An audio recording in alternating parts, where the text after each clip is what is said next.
Well, hello. As I sit here in my car driving to one of my places that I have to be today, I decided I would check in and just see how everybody's doing. Yeah, I had COVID, took a long break, recovered from that. And, my case, it wasn't too bad. Constant fever, big headache. The headache was the bad thing, but nothing ever got into my lungs. And so as far as that's concerned, I did pretty good. I believe that brain fog was real. At least that's what I led my wife to believe. Brain fog, you do feel a little out of it. I remember I had to work on a project when I was down in the middle of the COVID. And it was a rather, big project that was in a rush time regarding audio and mixing and all that kind of stuff. And I had to do it. I started on it about midnight and I had to get it out by like 7 a.m. It was an all-nighter. And so that complicates things, when you're working those hours. That kind of makes you a little brain foggy to begin with. That combined with COVID, I was feeling it a little bit. It took me a little longer to figure things out and to get stuff situated where I needed it to be. So, but I'm through that. I'm through the COVID, and of course, the whole world has fallen apart while I haven't been on here saying anything. And it's interesting, isn't it? Conspiracy theories are flying out the windows right now, left and right. There's just a lot going on, a whole lot going on. Me and my brother lives in Buffalo, New York. We were having a conversation today and we were talking about the truth, getting the truth out there. And we were talking politics and we were talking about the current situation of things that are going on. You've got, Twitter and Facebook and Amazon, all these big tech corporations coming down to silence the extreme right, or what they perceive to be extreme right, or what the media tells you is extreme right. Whether it be the 70,000 QAnon followers that were knocked off Twitter, President Trump that's everywhere, banned, or Parler, the escape that conservative right-wing people had to go to. That was kind of their haven. Was to go to Parler, and Parler was shut down, not even by their direct competition, Facebook, but by Amazon, who hosted their, web servers, etc. So there's just a lot going on right now, a lot going on right now. And me and my brother were talking today about media, because if anybody says, I just don't trust the media, well, then you're obviously alt-right wing, crazy, whatever. Racist. They love to throw racist in there. And I don't know how many times you venture out of your house on the daily where you run into blatant racist people. Even people that you're related to in your personal lives. You just don't run into those people every day. But if you say that the media is biased or censored or, as Trump would say, fake news. If you say any of those things, you are a wackadoodle, right-wing, insane person. You're getting ready to storm the Capitol with an AK, or an AR, and take it over.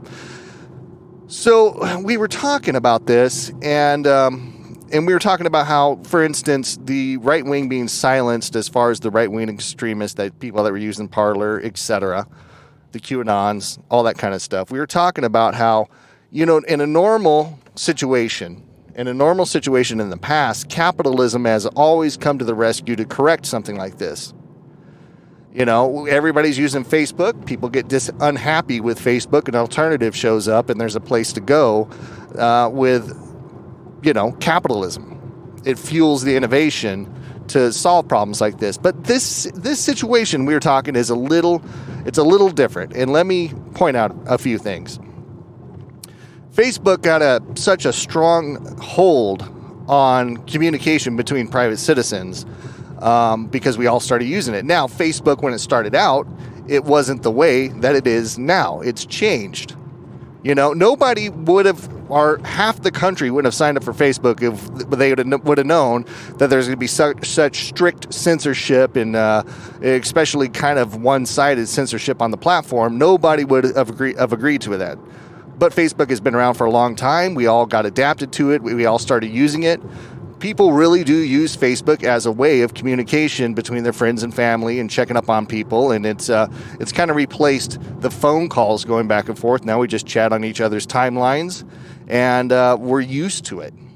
It's turned into a platform where a lot of people get their news or their outlook on the world. I would say, and I think a lot of you out there would say, that in your day-to-day, in your daily, you probably gather more news articles and absorb more news there than you do on mainstream media. And I know it's true for me because when I turn on, I'm one of those guys that makes coffee in the morning and I turn on the local morning news. Usually I'm turning on KTLA, and that's what I watch as I'm drinking my coffee. And most of the stories that they cover is stuff that I've already seen on social media because media travels, news travels so much faster in social media. So we got used to using Facebook as a platform to gather information, to connect with each other. And then Facebook started to take a turn. It started to take a turn towards censorship. And, Zuckerberg, everybody wants to say Mark Zuckerberg this, Mark Zuckerberg that. But you have to realize that my opinion of that, or just my idea, and I'm not holding fast to these ideas, but my idea is, Zuckerberg was called in front of the Senate testimony. He was already dealing with the government years ago where they're trying to make him liable for the content on his platforms. So Zuckerberg, I don't know if he got sucked into a battle with the government, and I'm sure the government was concerned with the amount of power that Facebook was starting to gather. Whether or not they were using that power, they were still gathering the power of so many users on his platform using it daily. So Zuckerberg, I don't know if he got caught between a rock and a hard place where the government started to give him a hard time behind the scenes, and it was like, hey, you play ball with us or we shut you down. One of those kind of things. I don't blame it all on Mark Zuckerberg, but I do not think that Mark Zuckerberg is a man that stands up and fights for, the freedom of speech or the freedom to communicate freely without censorship. I definitely don't think he's that guy, okay? He's just not. So everybody's using this platform, right? And it started slowly, First came the Alex Jones band, you know what I mean? Oh, he's a conspiracy. We don't like the stuff that he's spreading on social media, and we're going to silence him. And he was labeled in the media as an extremist, as a crazy guy, and everybody went along with it. There was a few people that were pissed, but for the most part, everybody went along with it. And then what's that other guy? Glenn Beck. Glenn Beck kicked off of social media, and everybody stood by. But now it's not these heavy hitters. It's not these heavy hitters of a right conspiracy tinged message. It is it's coming down to more everyday people. Next, Donald Trump. After that, they started shutting down Facebook pages like Police the Police. Big groups that were on Facebook that were spreading issues and news articles regarding officers going above the law. Police the Police was a big one that got shut down. The Free Thought Project, which was more alternative media that was going out there and digging into stories. These are people that were anti-establishment as far as they were not necessarily anti, but they weren't mainstream media. They were alternative media, and a lot of those groups of alternative media got shut down.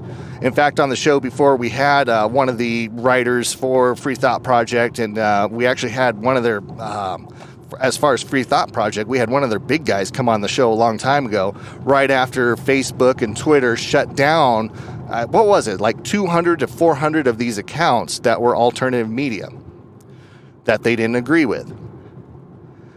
So if Facebook was where it is today, would you have signed up today? Probably not. But the thing is, it's part of our lifestyle and we're in it. But it puts us in a place where more and more, everybody, and here I go on the conspiracy side where everybody's going to label me alt-right or whatever. But the media is definitely controlled. The narrative in the media is definitely controlled, in mainstream media. It really is. And when you start to silence the whole right side of the aisle or the whole conservative thought or just people that don't have the same view as you, it becomes very dangerous. And I'll tell you why it becomes very dangerous. Me and my brother were talking today, and I started bringing up this thing that I was calling political truth. And I was saying that political truth is more powerful than the actual truth. And what is political truth? Political truth is what you can convince the majority of people to believe. And this is so true. This is so true. Think back to early on with the COVID onslaught, right? COVID comes on, Trump gets up and he says, hey, I don't think it's that big of a deal. It's da-da-da-da-da. But at the same time, he said, we're going to ban, air traffic from Europe, or I forget where it was exactly, Europe and China, or they started with China. And immediately, Biden and the Democratic Party were out there saying, hey, this is not the right thing to do. This is semantic racism. This is all this other kind of stuff, when he was shutting down the borders to keep COVID-19 out. Now, fast forward, further into the pandemic, when we're on the campaign trail, and then Biden is accusing Trump of not doing enough and saying that he should have shut down the air travel sooner. Now, anybody that's in their right mind that has a memory that is longer than 2 minutes remembers when Biden was coming out against Trump for shutting down the airports and shutting down aspects of the air traffic. But now he changes his story. He changes the story with a straight face. Now, in Biden's defense, because I'm always going to have the Biden defense, because I think he's so senile he doesn't remember what he did yesterday. And in fact, during this next 4 years, I am so waiting for the time where he loses control of his bladder and he starts pissing himself while he's reading off a teleprompter. I'm pretty sure that's going to happen, because this is an old man. We've seen old people before. We've had old people in our lives. This is an old man that is senile, that is losing it and can't think straight. Now, of course, Facebook is going to flag those comments that I just said right there as being fake news or partially true. He is old, but he's not senile. That is my opinion. And one of the problems that I've seen right now is it's not just a fake news story that's getting shut down by Facebook or by these Twitter or whatever. It's people's opinions. And when you start silencing people's opinions, we're in a bad spot. But let me get back to this political truths. Political truths are so much more powerful because that is what sways the vote in our American politics. So the truth is that Biden came out against Trump for shutting down air traffic from China. But the political truth is that he claims that Trump should have done it sooner and Trump didn't do enough. The political truth is what won Biden the election. Now, I know you guys are listening to this and like, oh, he's just a big Trump supporter and he wants to suck on Trump's fatty comb over cock and all that kind of shit, but I'm not. I am not a Trump supporter. I am a supporter of conservative thought and, in general, the right side of the aisle. But I divert a little bit when I believe in personal freedoms. If you're not hurting somebody else, then it's not a crime. Okay? So that's where I start to divert away into the more libertarian train of thought. Anyways, these political truth is very dangerous, and I'll tell you why it's dangerous. Because we're in a situation where opposing thought, or the other side of the argument, the right side of the argument, right political thinking is being silenced on social media and all these other platforms. So what are you left with? You're left with the media that leans to the left. And you can say all day that it doesn't, the media is unbiased, but come on, who are we kidding? We know the media obviously leans to the left. And don't get me started on Fox News. I think Fox News is as controlled as any other media outlet. I know if I was manipulating things behind the scene, I would definitely have a national network of news that was more right-minded that I still controlled. You know what I mean? But let's lay the conspiracy theory down. When you control people's perspective, and how are people's perspective controlled? Well, for the last 10 months, we've all been sitting around watching the TV, getting fed from there everything that we know and believe about the COVID virus, about our political system, about the alt-right, about the left, about the presidential election, about Trump, about Biden. Everything is fed to us through a screen, the TV. And when you control that media narrative, and we got a lot of stuff from Facebook too and social media, but when everything that you intake is gone through the filter of somebody else's control and eliminated opposing thought, that's in a bad place.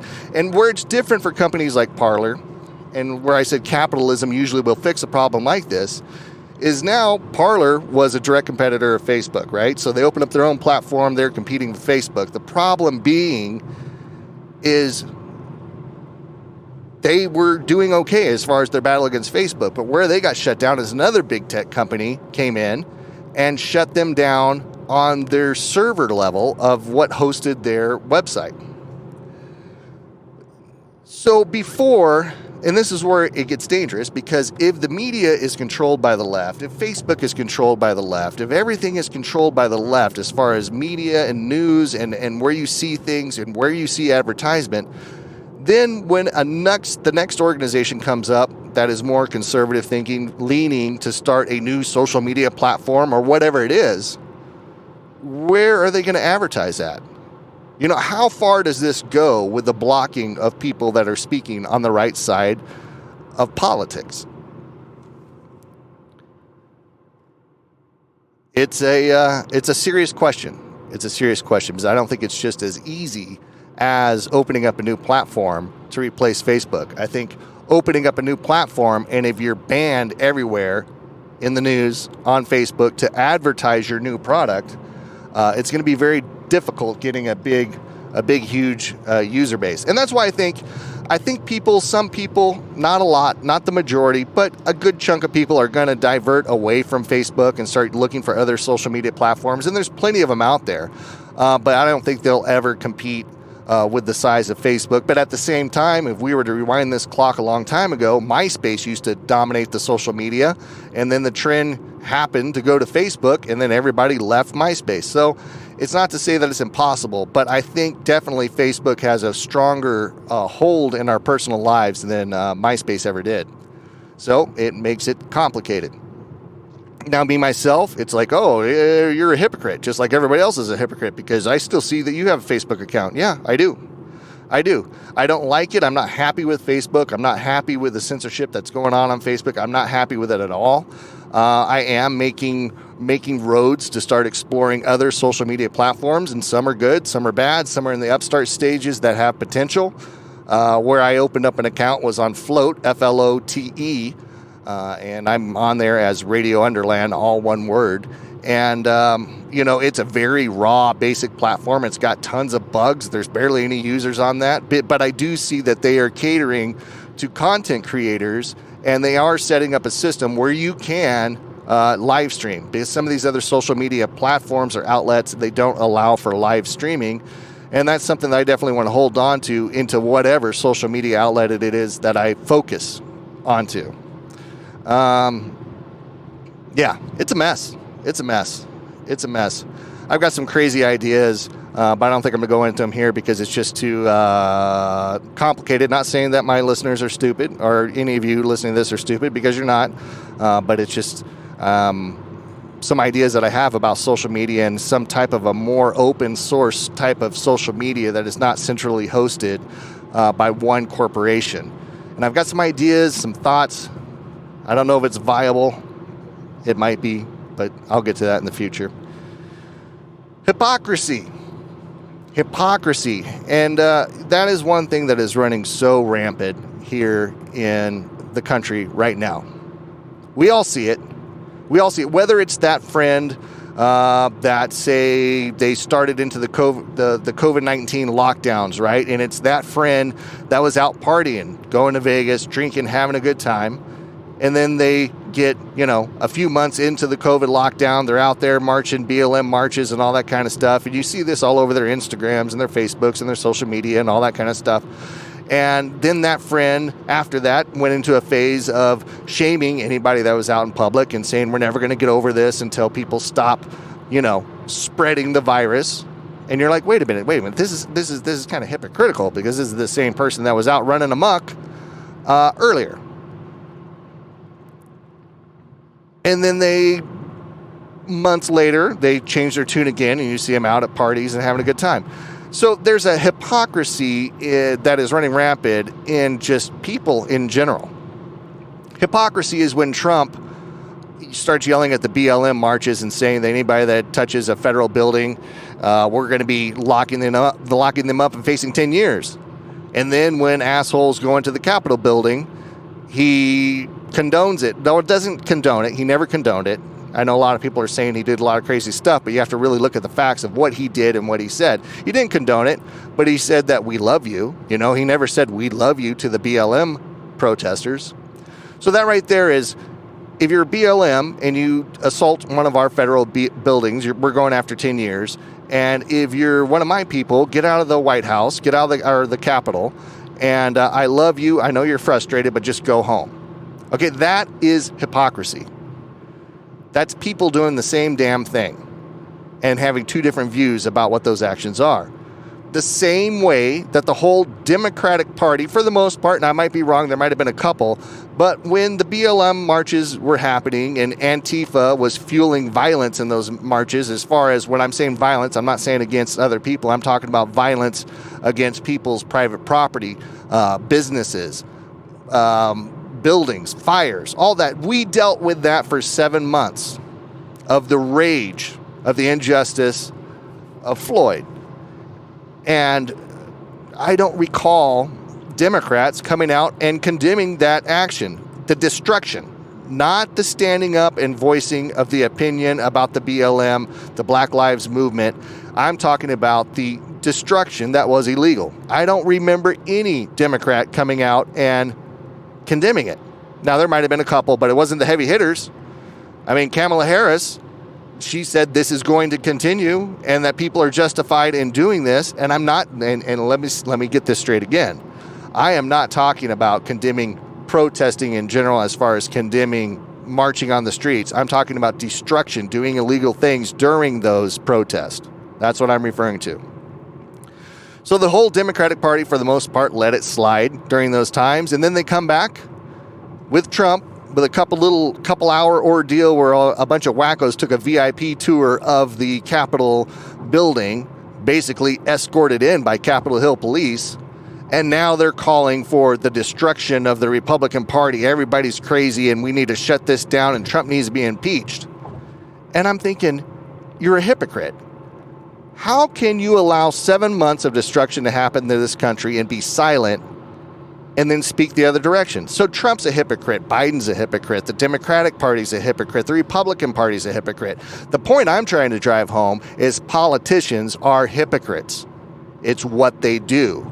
They push the political truth to try and sway the masses in elections and gain power. It's not about you. It's never been about you. You know, they want to impeach Trump again. How many days did that take them? But can they, a lot of people are wanting money from the government, a dole out because you can't go to work. How long do they dick around with that? But when they want to impeach somebody, boy, they move really fast. That government that we have today is not looking out for your best interest. It is a game on Capitol Hill. It is a game to tear down the other side. They're so busy fighting with themselves amongst each other, the Republicans and the Democrats, that they really don't give two shits about you. They don't. They don't. And that's my opinion. Call it fake news, call it whatever you want to do. But I don't understand. And I'll tell you this. Let me go back to this when I'm talking about political truths. How many times do you see on your timeline, your Facebook timeline, somebody saying something to this effect? If you support Trump, and you're a racist, you're a bigot, you're a this, you're a that, you like to fuck donkeys, all that kind of shit, unfollow me, defriend me now. You see that all the time, right? You see that all the time. And maybe you see, I believe there's less of it, but maybe you see if you support Biden, same thing. You're a camel fucker, get the fuck off my timeline. Whatever. What the media has done is it has set up a precedence where people believe that the extremists, whether it be an extremist on the left, such as Antifa, busting out windows, burning down buildings, or it's an extremist on the right, breaking into the Capitol and stealing a podium and dressing like Buffalo goddamn motherfucking Bill. Okay? What has happened over the past 10 months, over the past 4 years, is the media has driven a wedge. And how do they do that? I always say that, let me just paint this little scenario for you, okay? You walk into a bar, there's 30 people in that bar, okay? And the media, let's call the media Joe, okay? And the public is everybody else in the bar, and then there's Frank that's sitting at the bar. Frank's just a nice guy. He's just sitting there, having a beer, minding his own business, and just having a good time sitting at the bar of his choice, So Frank is nobody. He's neutral. He's not anything. He's just a dude at a bar. Well, Joe, on the other hand, sits down with Frank for a few minutes, has a conversation, then proceeds to walk around the room to the other 20 people in the bar. And he goes to every person in that bar behind Frank's back and he says, hey, see that guy over there sitting at the bar, Frank? That guy is a racist. He wants to kill your babies. He wants to do all this shit. He's just a bad, bad man. And Joe takes the time to go to every person in that bar and tell them this story about Frank sitting at the bar. How do you feel that those people in that bar are going to react to Frank? Yeah, they're going to have a bad opinion. You think anybody in that bar is going to elect Frank to be the president of that bar? No.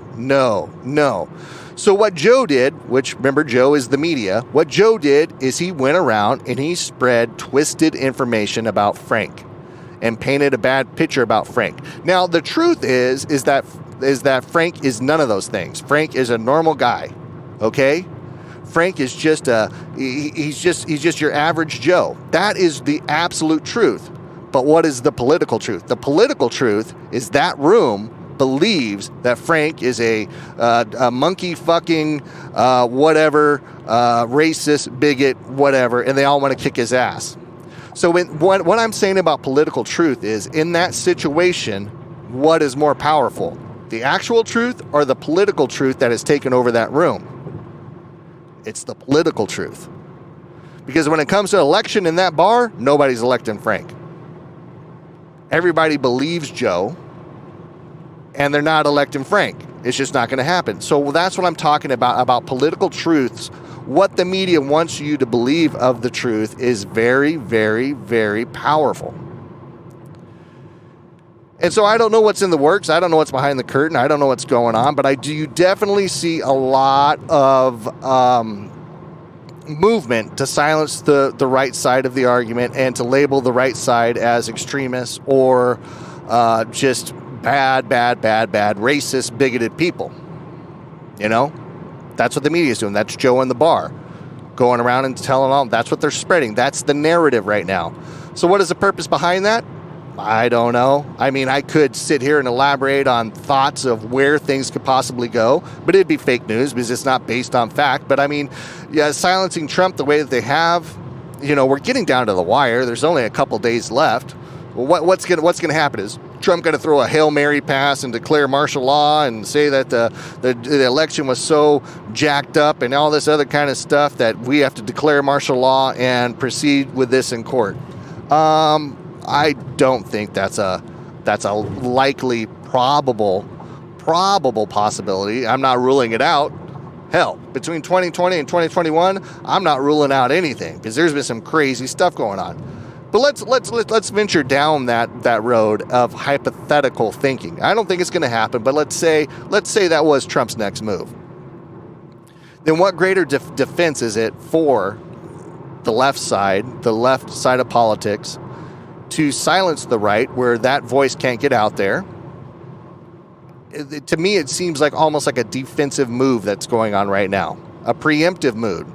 In case Trump goes off the rails, we've got him shut down where he can't communicate with people, and we're going to control the narrative.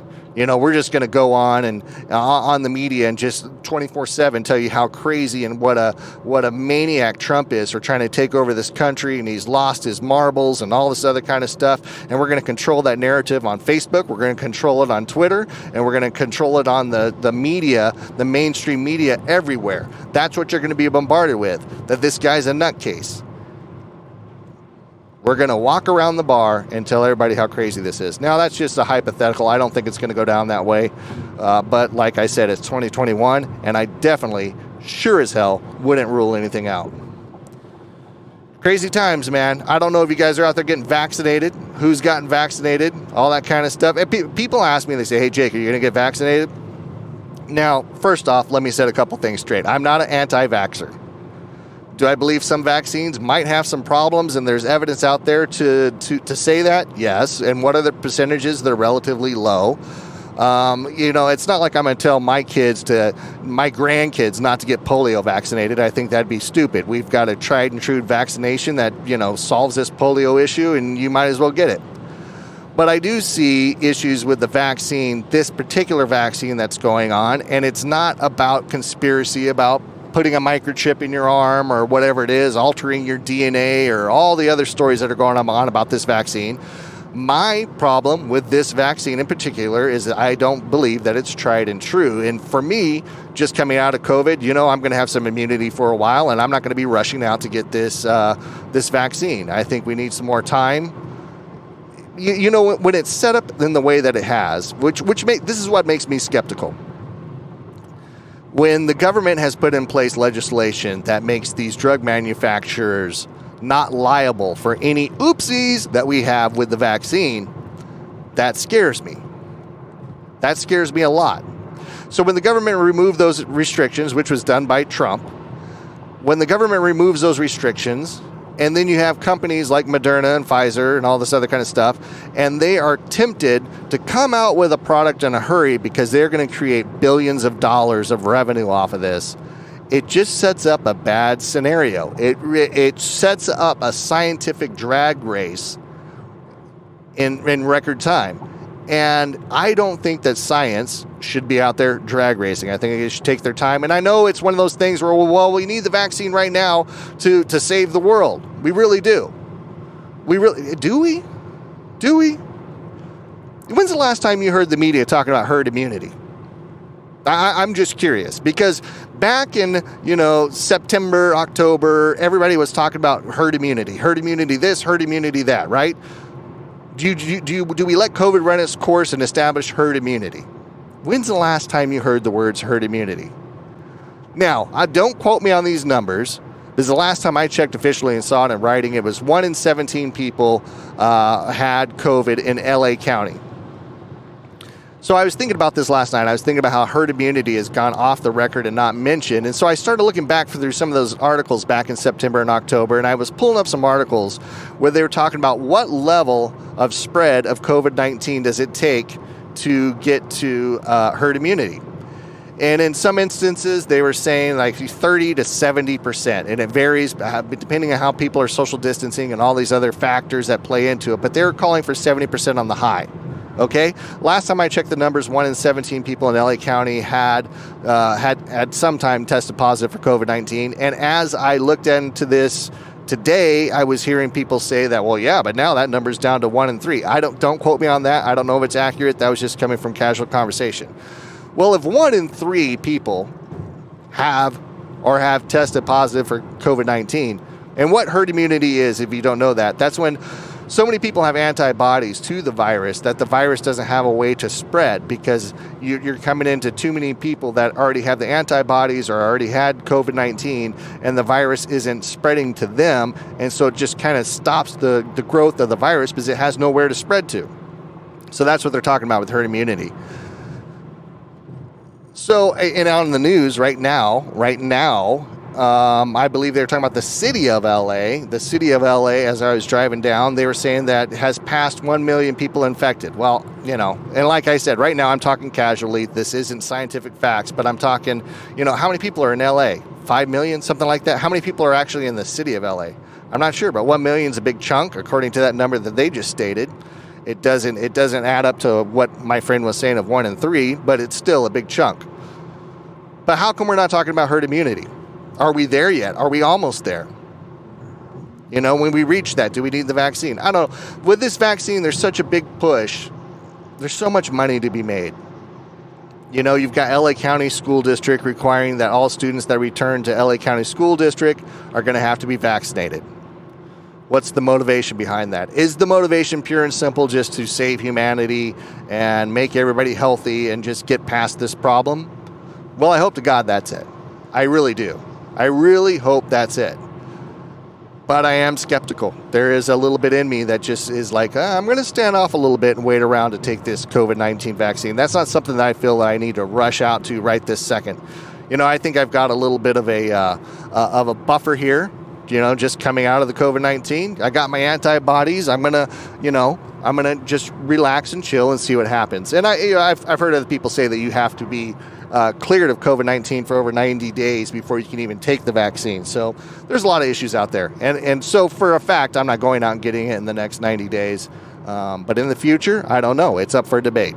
But I want to see what happens. I just have a problem with this. No long-term trials. I have a problem with there have been no trials as far as I'm aware as of yesterday. There have been no trials for anybody under the age of 18 regarding this receiving this vaccination. So that's scary. Because a vaccination that is targeted to protect your upper respiratory, well, what does it do in kids that are developing, their upper respiratory isn't fully developed? We're just in a bad spot. Do you take the vaccine? Do you not take the vaccine? There's just a lot of stuff going on right now. And I think it shows. I think people are stressed out right now just with dealing with 2020 and now 2021 of this constant barrage of high stress. How are we getting paid? How am I paying my bills? Where am I going to live? Am I going to catch COVID? Am I going to spread it to my grandmother and kill her? There is just a lot of stress in this world going on. And you've seen that shift in people's attitudes where initially early on, everybody's getting on Zoom calls and having a good time. And, we're going to be locked down for the next 14 days. So we're going to talk to each other here and it's just going to make a difference. And and this is something simple where I started to realize that it's taken an emotional toll on people.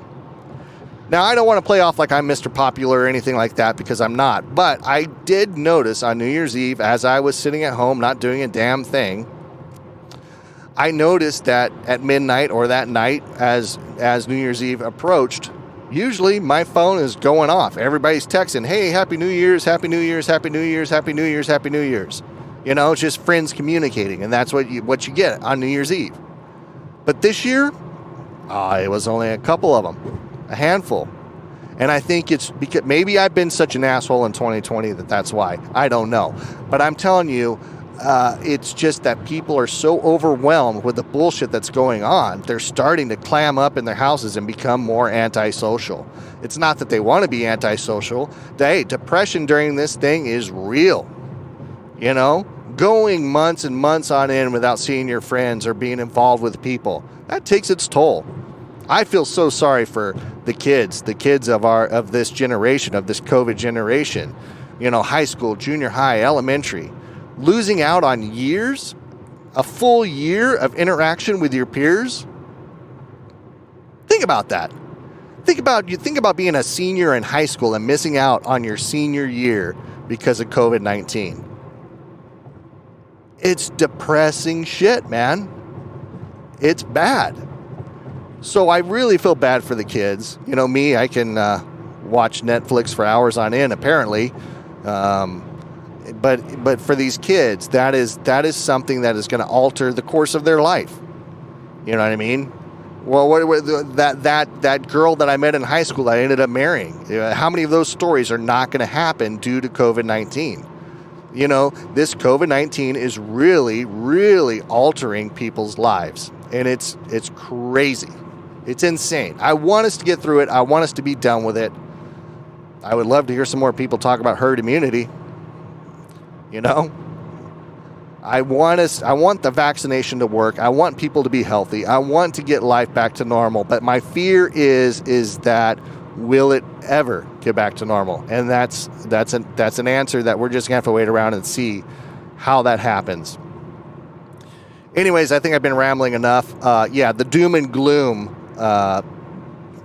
opinion of that I've been giving you. But anyways, check out some other social media outlets. Like I said, Radio Underland is going to be on float as of right now. I'm not 100% committed to that, and that could change because I'm sure technology is going to change a lot in this next few months, next year, and hope the cream will rise to the top. But we are getting a foot in the door. If you're on float, come and find us.